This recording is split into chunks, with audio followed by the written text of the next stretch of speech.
said, well, we could always sell them as licorice pizzas, you know, the shape of a pizza, licorice pizza. So that kind of became a sort of turn of phrase for an LP. Nice. You know, but why name a movie like that? Well, you know, I don't know why at a certain point. It just sort of like running out of any other good ideas, and you just sort of you run out of runway, and we sort of leaned into. I leaned into. This reminds me of my youth. Yeah, and it's a really vivid recreation of that time, not just LA and not just the 70s, which you've done in movies like Inherent Vice, Boogie Nights, but it's also the Valley specifically, right? So I'm curious, just what are some of the elements of your boyhood specifically that you wanted to recreate for this film that you remember? As much as I could. I mean, I had a story that wasn't exactly mine, but it paralleled mine. You know, my relationship to Gary Getzman, who I don't know if any of you know, is a producer. He worked with Jonathan Demme for many, many years and went on to work with Tom Hanks. And Gary grew up in the Valley. He was a child actor. He was in a Lucille Ball film, Yours, Mine, Ours. When that didn't really work out, he started a waterbed business. And then when that didn't work out, he started a pinball palace. And he had one scheme after another. Ended up making movies with Jonathan Demme. So to hear his stories took me back to, you know, his gang of friends. I mean, you just sort of substitute a movie camera with a waterbed or a pinball palace, and I was probably an extension of Gary. You know, I didn't exactly have that kind of charisma. I didn't exactly have that kind of that way with words that he does. No one does in terms of the real Gary Getzman, and he's one of a kind. But it was the stories he told was an opportunity to enter into a world that I remember very well that seemed impossible to ignore. You know, and having many children and teenage children, the opportunity to recreate and show them the world that I grew up in. I mean, the Valley hasn't changed that much, so you don't have to do that much to it to kind of take a ride in a time machine. You know, there's empty storefronts around, fill them with pinball machines, put some kids around, and suddenly you're back in time.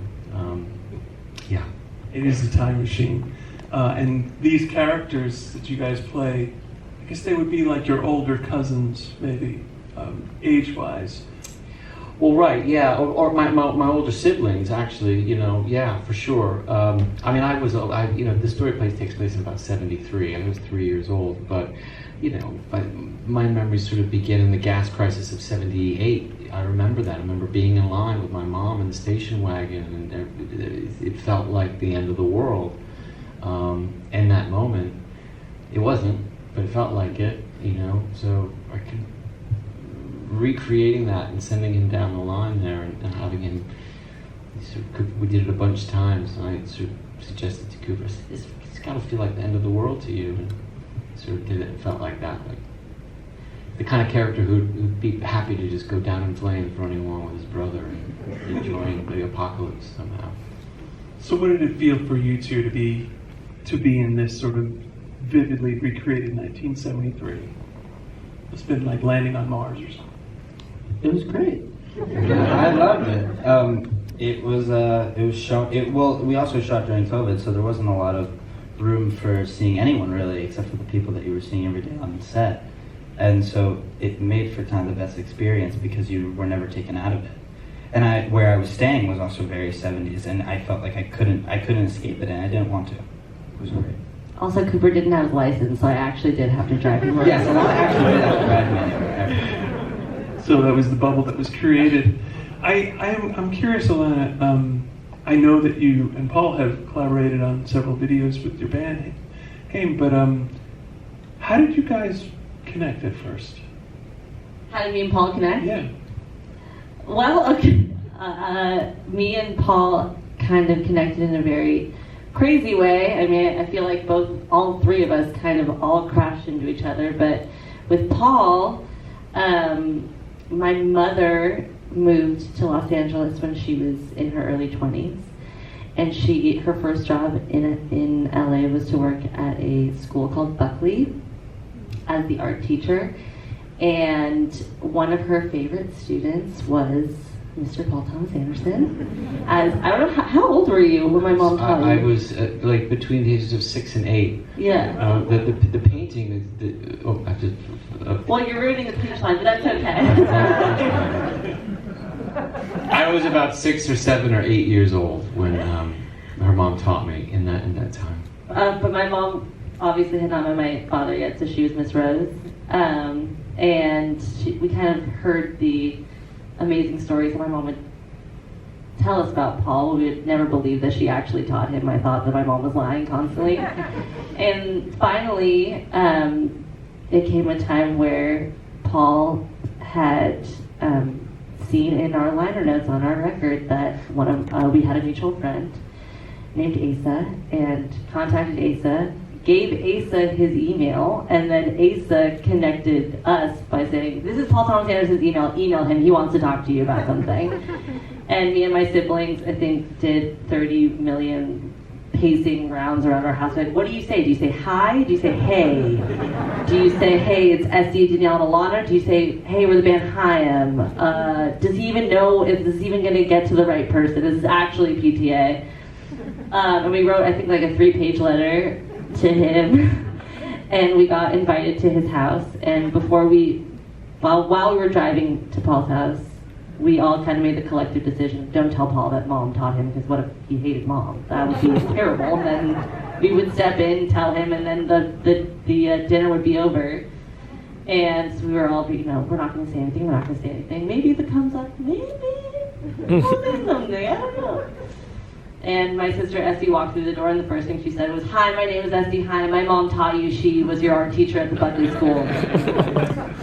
And Paul told us to wait a minute. He was like, we said we're Miss Rose's children, and he said, "Wait 1 second." Went to his son's bedroom, got this painting of the Mountain of Close Encounters of the Third Kind, and said, "I painted this with your mother, and I kept it all these years." And that was the beginning of an incredible friendship, a friendship that changed my life forever, and now I'm here. And you saved it and had that painting handy too, in and of itself. Not only did I say that, I mean, it meant a lot to me. I mean, she's underselling the impression that her mother made on me as a young man. I mean, I remembered her for years. I would think about her always, moving from place to place, home to home. I held on to these paintings. There's another one that's at my mom's house, but and I held on to it through years. I put it in my son's room, and when I first saw Alana and her sisters, I had this instant connection to them that was unplaceable. It was beyond it that I enjoyed their music, or they were from the same place that I was. There was something else that I couldn't quite put my finger on. So when she did say that, it made perfect sense. And by the way, she looks exactly like her mom. So I'm sort of fulfilling my childhood love for Donna Rose. And now you've written this role for her specifically. I'm curious, did you get to drive a truck backwards down a hill? I did drive the truck backwards down the hill, yes. And is that a skill you brought to the set beforehand? 100%. I've been training for this thing my whole life. No, I had no idea how to drive, not even a truck, just stick shift in general. I had no idea, and Paul graciously got me lessons, but it's a known thing in my family that I'm the worst driver of my family, and I did not want to tell him that, so I didn't.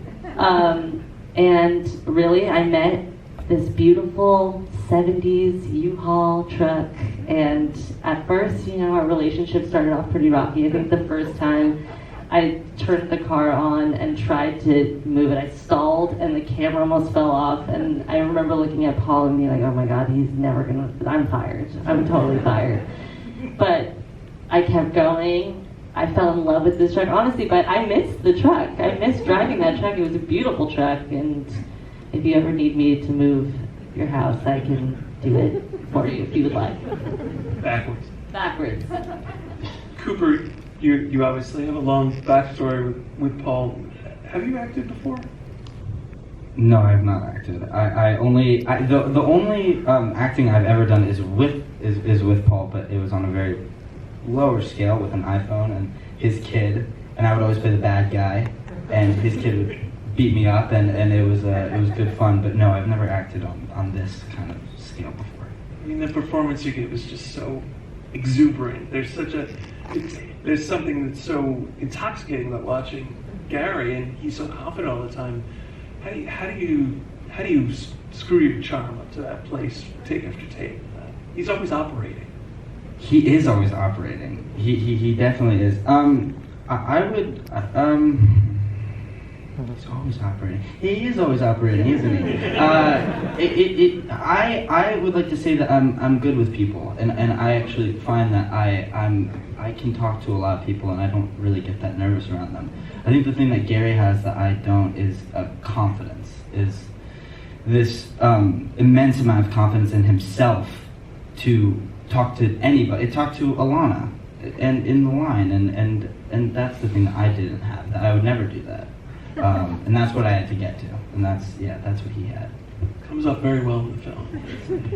But it's meaningful for all of us, I think, as fans of your work, Paul, to see you, Cooper, in this role, and we think about your dad and the movies he made with Paul.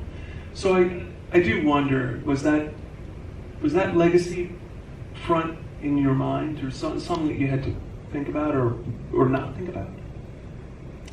Well, it's nothing that you don't, you're never not thinking about it, but I would think. I think but we had work to do, and we had a film to make, and that this is the relationship that we're going to have, and we had a mission to accomplish. So we would hope that whatever experiences, whatever relationships we've had, the sort of spirits that help us and guide us and push us into good things was around us all the time, kind of looking over us and pushing us along. I hope for that, for sure. And I imagine that happened. Right? It felt like that, but we're so busy learning our lives and trying to get through a day's work. You making a film is great that way, because you are immersed in that mission and that mission only, and there's no time for anything but getting them connected and getting on with his work. So maybe they collapse and you kind of look back at it and wonder what the hell just happened. You, I think, to get to that place where you're both connecting, you really create this beautiful recreation of the period, and that really helps. And something that knocked me out personally was seeing Tail of the Cock again. Mm-hmm. And that's a real restaurant, by the way, in Studio City, yeah, with the stained glass and the red carpeting and everything. So talk to me about your memories of that. The Tail of the Cock was a great restaurant. For anybody that knows, there was two of them. There was one on La Cienega, right? Prime rib, and the Yorkshire pudding, martinis, all of that. Johnny Guarinari was a great piano player, Strad piano player, played there every Wednesday night. The one at Coldwater in Ventura, which is a very special location, that you would get dressed up and you would go for birthday parties, Mother's Day, like special occasions, at least as the kids would be allowed to go. But it was a kind of very convenient place for movie stars on their way home that weren't ready to go home yet. Maybe they had a job at Universal or Warner Brothers that day. Let's say they probably live in Beverly Hills. You're going to come and you're going to go over Coldwater Canyon. And right before you get into Coldwater Canyon, you think, well, I'm just going to pull in a Tail of the Cock for maybe a couple martinis. And not to mention that you took sort of movie stars, but like Hanna-Barbera was nearby, so there was a lot of Hanna-Barbera animators. So you'd see all these guys in their white shirts, black ties, and voiceover guys. My father was in voiceovers, so there was an incredible kind of atmosphere. It was like a kind of a little bit like a commissary in a way, and a watering hole,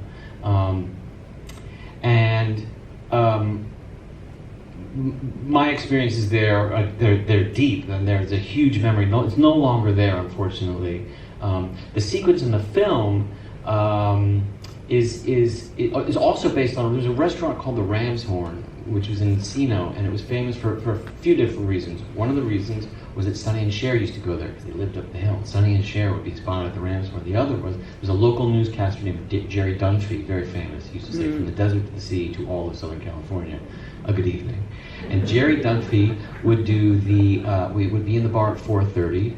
He would leave. He would go to Channel 9. He would do his broadcast. He would come back. His drink was still there. He'd finish a couple more drinks. It was like Ron Burgundy, you know. And then he would go back, and then he would get, you know, have a few more, and then he would go back and do the 9 o'clock news on Channel 9, and he'd come back, and that was his spot.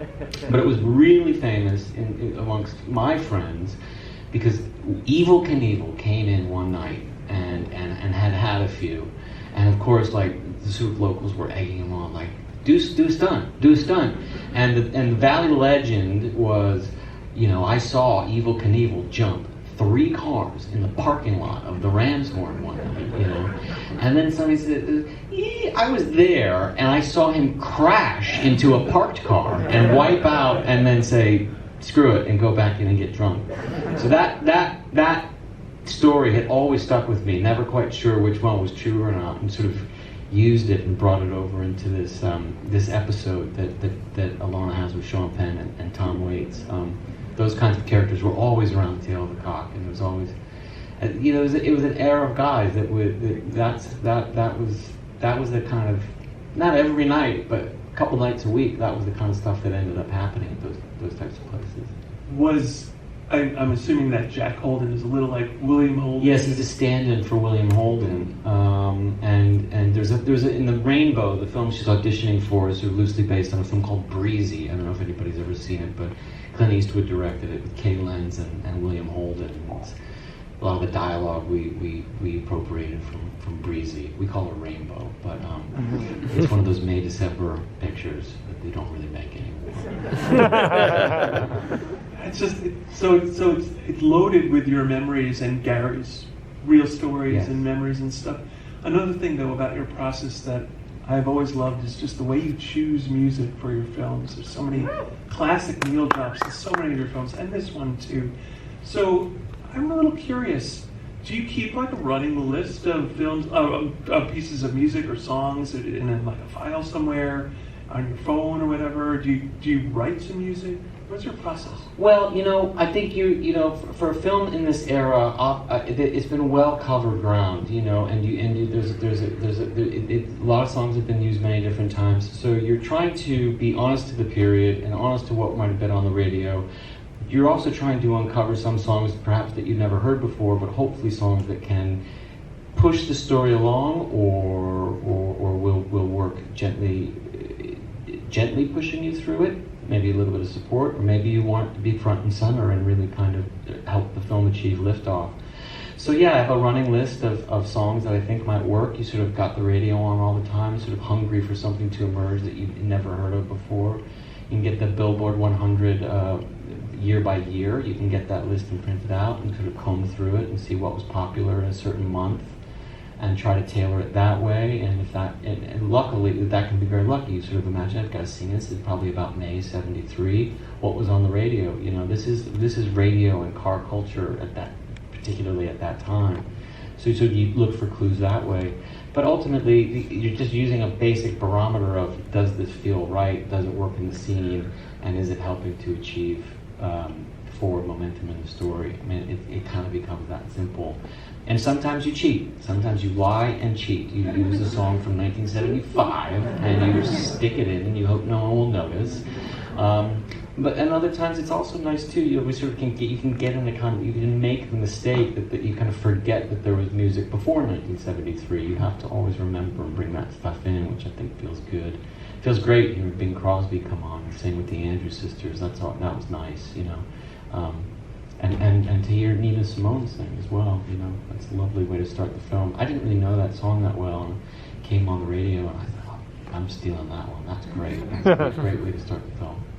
Meanwhile, did Paul give you two any like tapes or CDs or playlists or movies to watch? Any kind of references for you? Oh yeah, I mean, I feel like we watched every Partridge Family episode we could, every episode of MASH.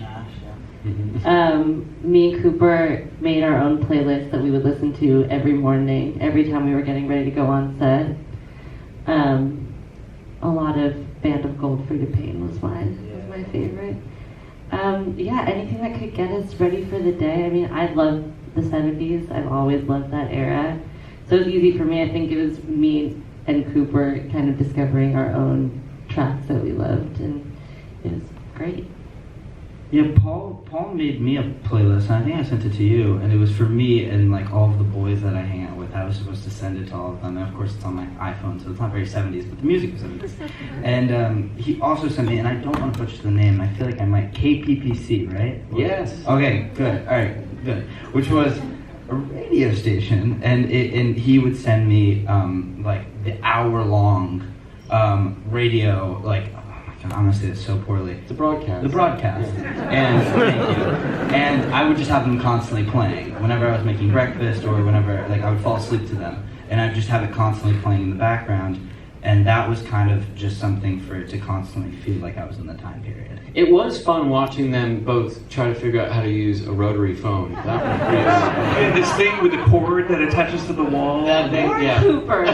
Okay, more Cooper. Explaining that you put your finger into the hole and you turn the dial and then you remove your finger. It was great fun to watch. and then there was a moment when Alana said, "So does this have star 69?" No star 69. I can't believe you remember that. I can't believe you I remember was that. thinking that too during that scene. Like, can't you? But it's. Oh, she's got his phone number. She called him back. But no, it was no, Star 69 came in the 80s, but it was nice. It was, but besides that, they were very in character during the period. And Paul, are there certain movies that helped you get into the mood of this film? Certain For romantic sure. comedies. The touchstone, it was American Graffiti, as it in terms of its looseness. It's very, very loose, but it's also incredibly tight. It's what I mean by that is about 97 minutes long, and while it might feel like it's meandering, it's not. It's cut like a fine gem. Those performances in those films too, seeing all those great actors now, from Paul Le Mat to Richard Dreyfuss and Ron Howard, Cindy Williams, Candy Clark, I mean, that is like an incredible cast. So that would be a watermark that you look to if you're making a period. That movie's about the early 60s, still came out around this time. Fast Times at Ridgemont High was another one. I mean, that's the film for me that I was the age of these characters when it came out. So for me to kind of remember what that did to me, it's seeing film about youth. It's on a constant rotation around my house is Billy Wilder, but this felt like you could kind of get some of that DNA of what he did. He was very, obviously incredibly light on his feet. He's the master of all of it, really. But he had a great, he was trying to steal that skill that he had where he didn't have to put a hat on top of a hat. If a film had weight, it bared weight through the people and the humor and the story. It didn't need anything else to announce itself. He really trusted the performers and the story